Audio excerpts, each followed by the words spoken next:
Olá pessoal, tudo bem? Eu sou a Carmen do blog Aqui Vi do Mundo e hoje eu venho para mais um episódio do quadro Entendendo a Mitologia. Hoje eu venho falar de Zeus. Sugiro que, se você não tiver visto ainda aquele outro vídeo em que eu falo da origem dos deuses, eu sugiro que você pare este vídeo e veja aquele, antes deste. Não que um seja dependente do outro, seja pré-requisito, mas você vai entender melhor, porque lá está o princípio. Você consegue entender este sem entender aquele, mesmo porque o que importar daquele para a compreensão deste eu vou mencionar aqui, certo? Mas é só para ficar completo. Naquele outro vídeo eu expliquei como inicia o mundo segundo Hesíodo com a teogonia. A gente está falando de mitologia grega. E hoje eu vou falar de Zeus. Naquele vídeo eu parei até alguns principais filhos de Zeus com Hera. Mas eu não destrinchei, eu não contei bem a história de Zeus. Contei só um pouco porque eu já ia fazer esse vídeo. Então vamos lá, eu vou ter que retroagir um pouquinho, retomar alguma coisa que eu contei lá e detalhar melhor aqui.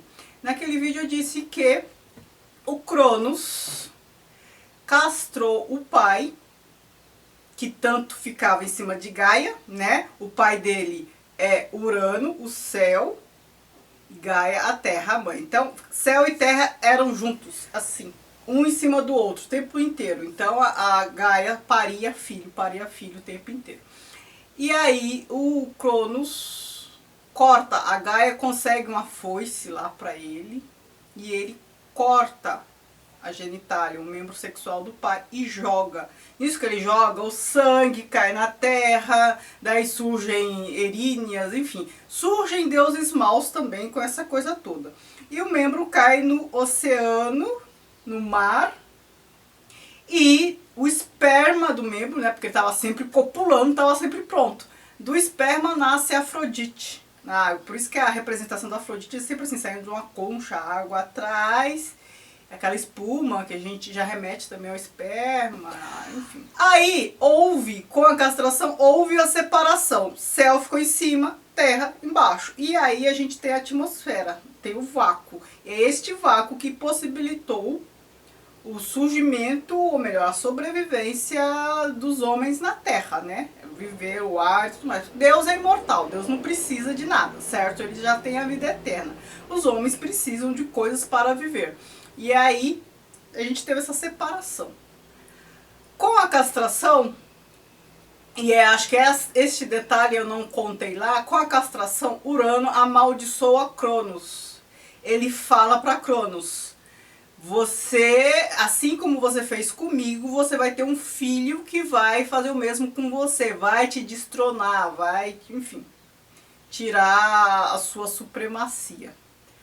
A partir de então, o Cronos, assim que a esposa, que é irmã, né, porque no começo eles se relacionavam com os irmãos porque não tinham como ser de outra maneira. Aí, a partir de então, Cronos começa a devorar seus filhos. Nasce um filho, ele pede o filho e come o filho. Eu citei isso lá. Talvez eu não tenha citado a maldição de Urano, eu esqueci. Mas ele começa a comer os filhos. O Cronos, na mitologia romana, é Saturno. Então vocês vão ver sempre assim, Saturno devorando o filho, ou Cronos devorando o filho, que é o deus tempo, né? E ele começa a devorar os filhos. Eu até mostrei imagem de quadros que remetem a isso.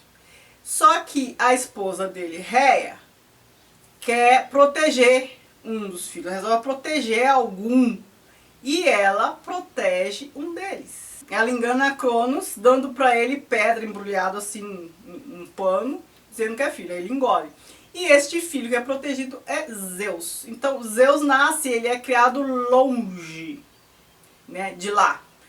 Ele fica sob os cuidados de não sei quem, vai ser criado longe. Se você está percebendo uma semelhança com várias outras histórias, tanto da mitologia quanto da Bíblia, não deve ser coincidência. A gente tem o Paris, da Guerra de Troia, que foi criado longe, porque ele era uma ameaça para o país, então nasce, é criado longe. A gente tem a história do Moisés na Bíblia, e a gente tem várias histórias semelhantes, certo?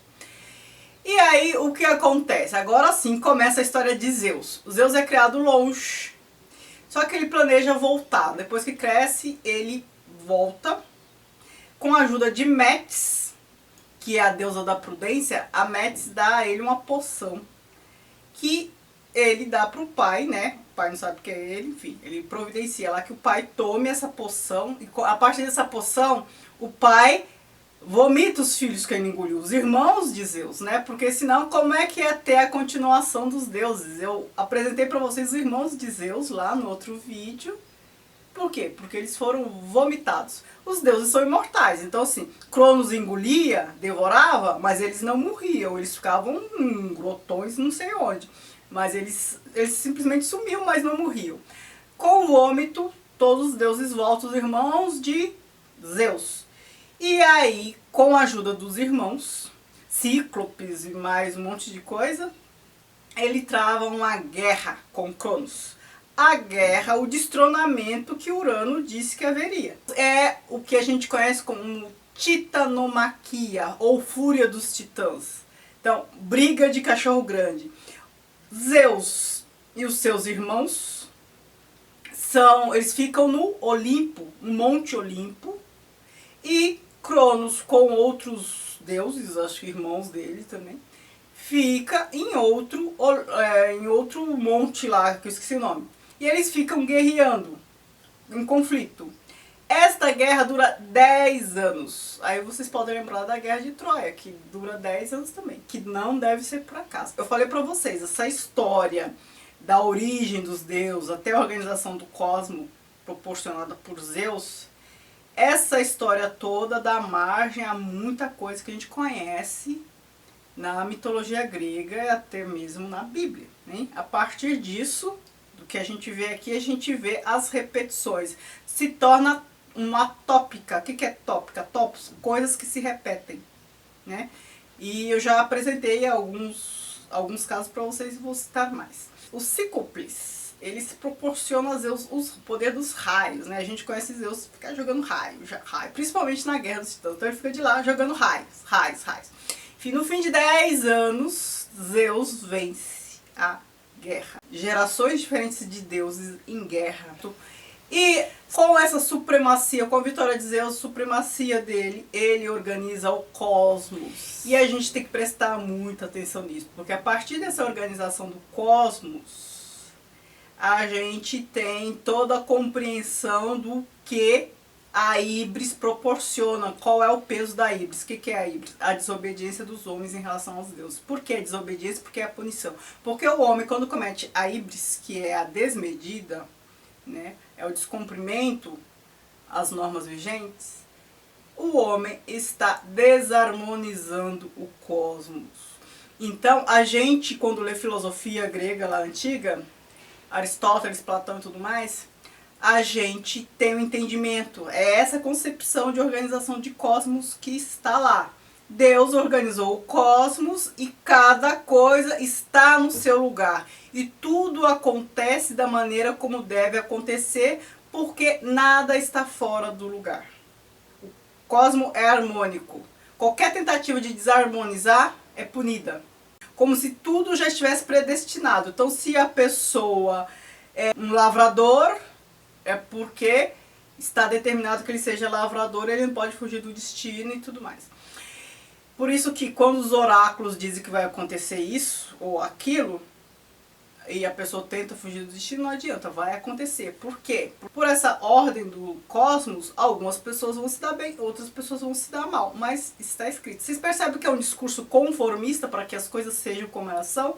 É um discurso determinista. Então, assim, o positivismo teve muito que aprender, né, com esta teoria da cosmogonia, da organização toda do cosmos. Então, mas Zeus, ele se torna o Deus Supremo por quê? Porque ele organiza tudo. Então, cada deus no seu quadrado. Então, Poseidon, oceano, dos mares, rei disso, rei daquilo, rei daquilo, rei daquilo, e cada um tomando conta do seu quadrado. Então, eles são acionados para o bem ou para o mal, porque os deuses, eles são muito suscetíveis, né? Temperamentais, então, assim, não tem bondade só porque Deus é bom. Não, a gente, né, quem conhece um pouquinho da mitologia grega sabe que as coisas são bem assim. Eles são iracundos, eles são vingativos, são ciumentos e tudo mais. Traem, são castigados e tudo mais. Voltando à história de Zeus, ele organiza o cosmos e se torna o Deus Supremo, Deus maior. No outro vídeo eu falei pra vocês que Zeus se casou com Hera. Deus se casou com Hera e teve vários filhos, certo? Certo. Mas antes de se casar com Hera, ele teve uma outra esposa. Ou se não foi esposa, foi uma mulher dele com quem ele teve filho, que é a Metis. Metis é aquela que deu a poção para ele dar a Cronos e fazer Cronos vomitar os filhos. E Metis, além de ser a deusa da prudência, ela tem uma característica de se metamorfosear. Então, assim, ela pode se transformar em qualquer coisa que ela quiser. Zeus se relacionou com ela e ela engravidou. E Zeus se incomodou um pouco com ela. Primeiro porque ela é a deusa da prudência, né? Já é uma qualidade supimpa. E depois a mulher tem o poder de se transformar em qualquer coisa que ela quiser, tomar qualquer forma. E Zeus ficou incomodado, né? Homem se incomoda com mulher que considera inteligente, perigosa, astuta, superior. Ele ficou incomodado e aí ele criou a armadilha para ela. Perguntou se ela poderia se transformar no que ela quisesse, ela falou que sim. Ele perguntou se ela poderia se transformar então em água, gota d'água. Tipo Super Gêmeos ativado. Transforme-se nisso. E ele se transformava, sabe? Do desenho animado.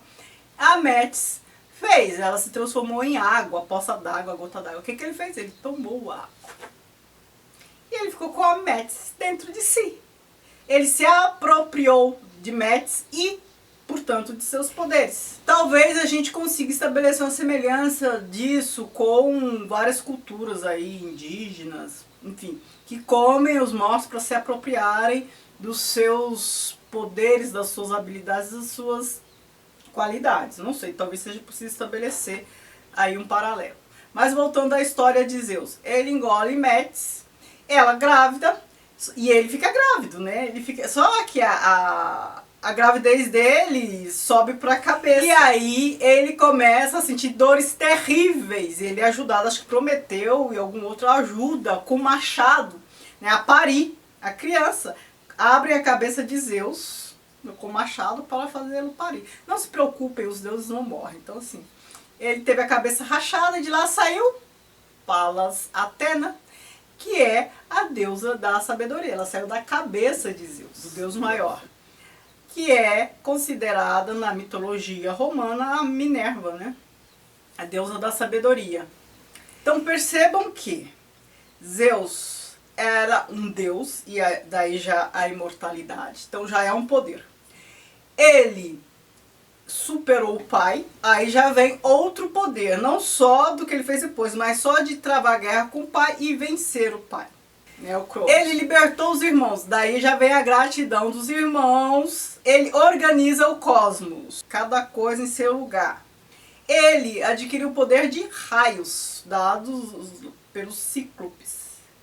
E ele adquire o poder de Metis, de se transformar em várias coisas. Percebam a potência de Zeus, porque ele se torna o Deus Supremo. Vocês percebem que ele já tinha vantagens e foi agregando outras vantagens. Este poder atribuído por Metis, de se transformar, vai ajudá-lo a fecundar tudo o que ele quiser. Por quê? Porque ele começa a se transformar em coisas, né? Ele se torna mais potente ainda, e ele começa a se transformar em coisas e seduzir moçoilas, deusas e humanos depois, né? E engravidar. Deus fecundava tudo que se movia. Então ele tem muitos filhos, e eu só vou citar alguns, e vou contar um pouquinho a história de um ou outro, e outros só vou citar, mas assim, só para esse vídeo não ficar muito longo.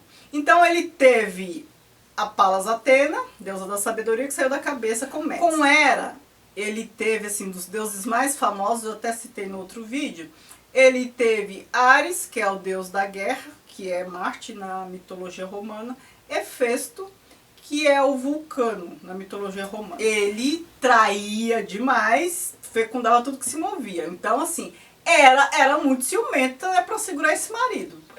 Por isso que ela pune várias mulheres por conta das escorregadelas de Zeus. Com Leto, que é a letona na mitologia romana, ele teve Artemis, ou Ártemis, como queira, a deusa da caça, que é a Diana, né, na mitologia romana. E teve Apolo.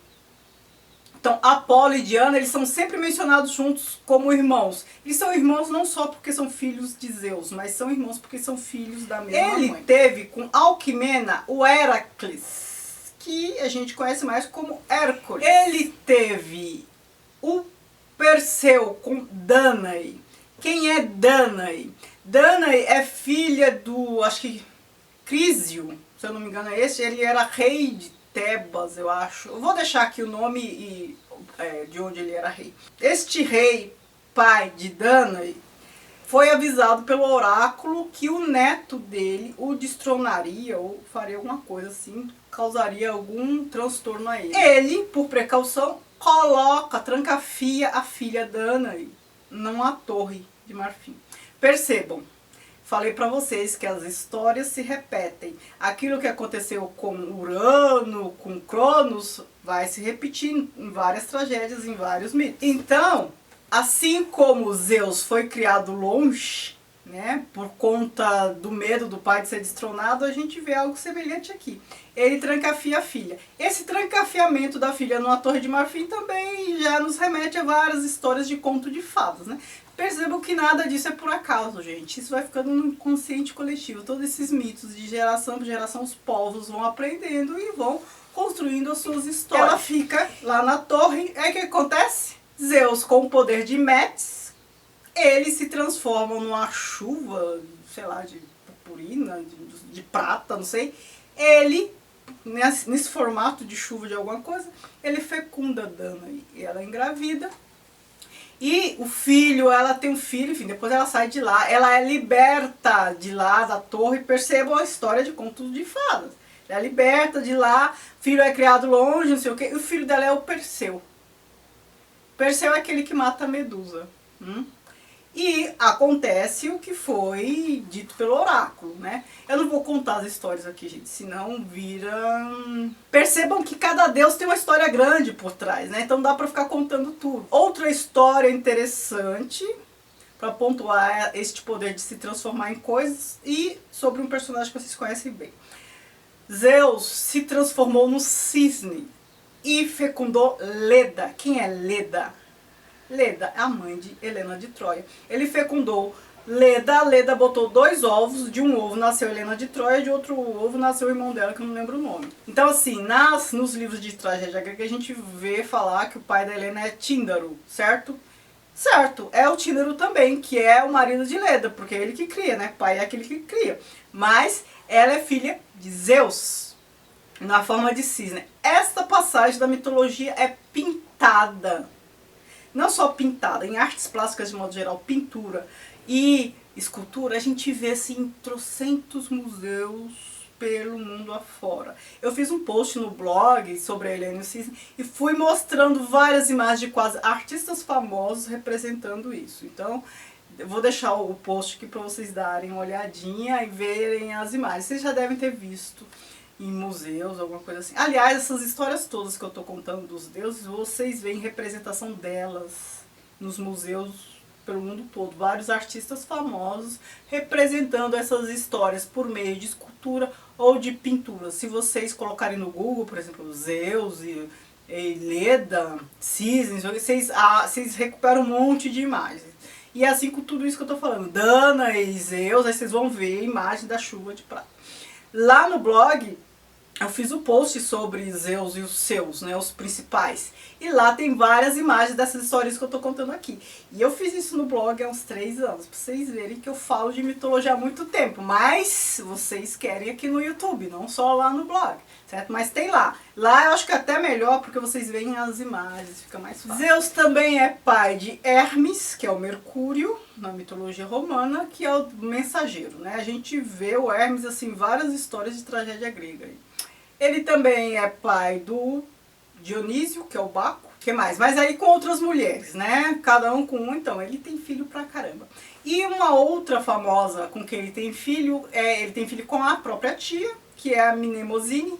Ele tem uns 9 filhas, 9 musas com ela.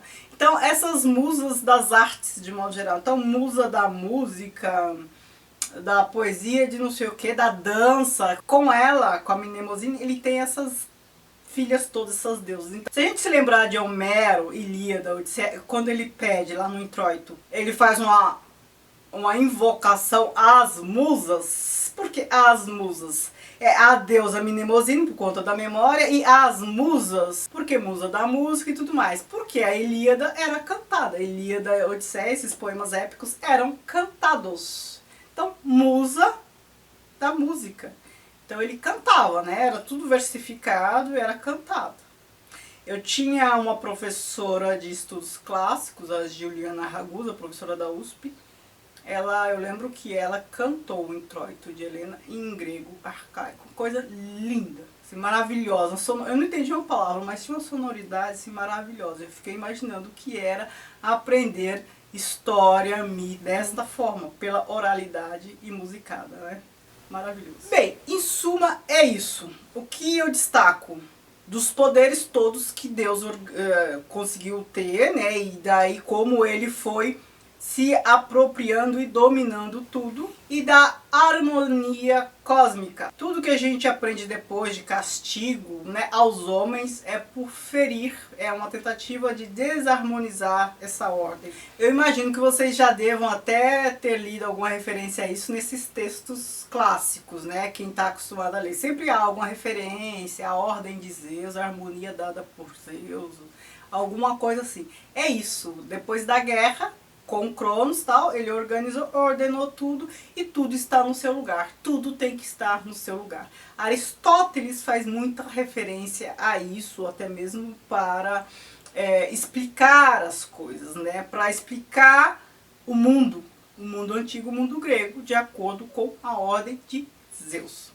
Certo? Então paro por aqui. Vocês percebam que a mitologia é riquíssima, a partir dela a gente consegue estabelecer vários paralelos, várias referências, e cada historinha dessa, cada deus desse daria um vídeo diferente, né? Aos poucos a gente vai abordando as coisas por aqui, tá bom? Muito obrigada por assistirem, não se esqueçam de curtir e de se inscrever no canal se não forem inscritos e de me seguir nas redes sociais.